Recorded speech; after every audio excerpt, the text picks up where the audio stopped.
Hello everyone. અધ્યયન અક્ષમતા ધરાવતા બાળકો અને વિવિધ દિવ્યાંગતા ધરાવતા બાળકોના IMP MCQSનો પાર્ટ 2. Question number 31.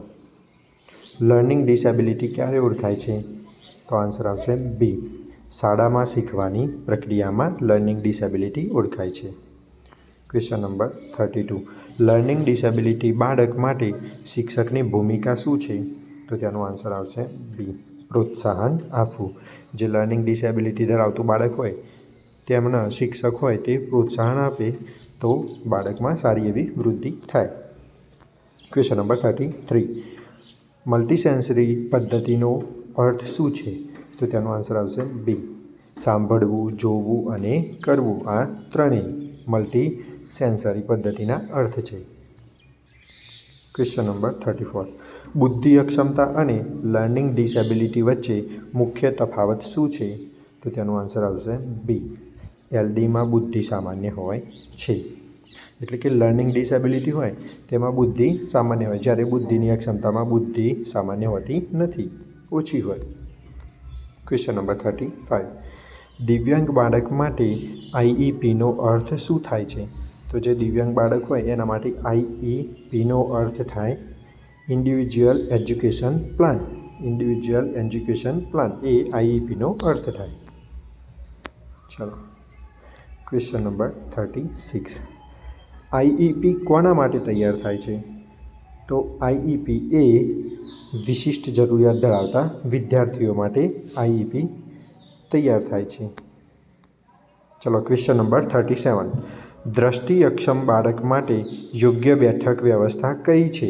જો તે દ્રષ્ટિ અક્ષમ બાળક હોય તેમના માટે યોગ્ય બેઠક વ્યવસ્થા છે બોર્ડની નજીક રાખવી, એટલે કે બોર્ડની નજીક બેસાડવા, જે જોઈ ના શકતા હોય તેવા બાળકો માટે. Question number 38. શ્રવણ અક્ષમ બાળક માટે શિક્ષક શું ઓછું કરે?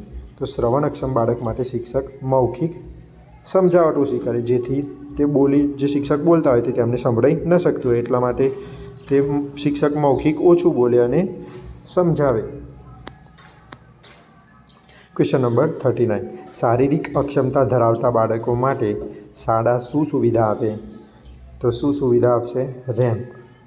ચલો, ક્વેશ્ચન નંબર 40. ઓટિઝમ બાળકમાં કઈ બાબત વધુ જોવા મળે છે? તો ઓટિઝમ ધરાવતા બાળકમાં કઈ બાબત વધારે જોવા મળશે? સામાજિક અલગાવ એ વધારે જોવા મળે.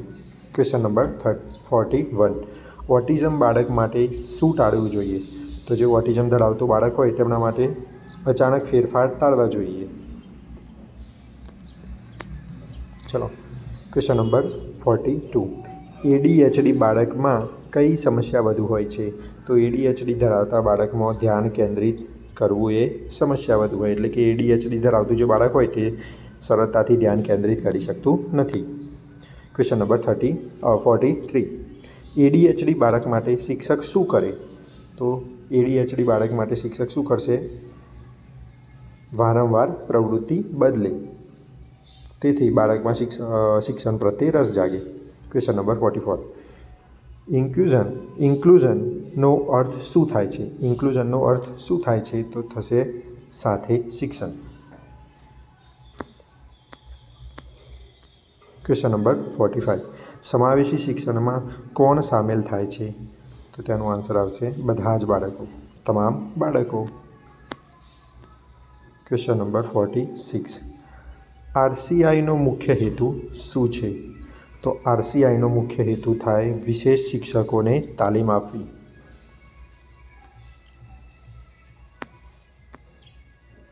Question number 47.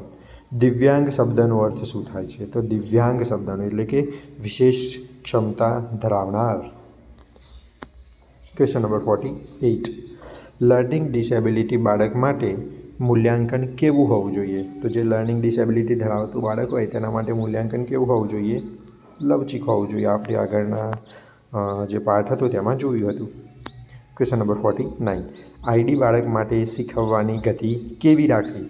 તો જે ID ધરાવતું બાળક હોય તેના માટે શીખવવાની ગતિ કેવી રાખવી જોઈએ? ધીમી અને પુનરાવર્તન સાથે. દ્રષ્ટિ અક્ષમ બાળક માટે કયો રંગ વધુ સ્પષ્ટ હોય છે? તો તેનો આન્સર આવશે ઘાટો. શ્રવણ અક્ષમ બાળક માટે શિક્ષક શું ઉપયોગ કરે? તો આન્સર આવશે સંકેત અને ચિત્ર.